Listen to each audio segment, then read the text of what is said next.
আসসালামু আলাইকুম।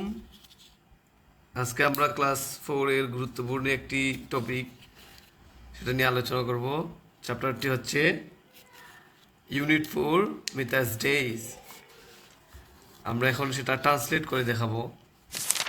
Mita is in class 4। Mita চতুর্থ শ্রেণীতে পড়ে। She gets up at 6 o'clock। সে 6টার দিকে ঘুম থেকে উঠে। She washes her face. সে তার মুখমণ্ডল ধৌত করে। She has breakfast at 7 o'clock। সে 7টার দিকে সকালের নাস্তা করে। Then she brushes her teeth. তারপর সে তার দাঁত মাজে। She goes to school at 9 o'clock। সে 9টার দিকে স্কুলে যায়। She walks two her school. সে হেঁটে স্কুলে যায়।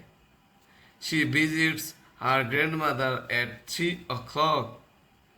সে 3টার দিকে তার দাদির সাথে দেখা করে। Then Mita returns home at 5 o'clock।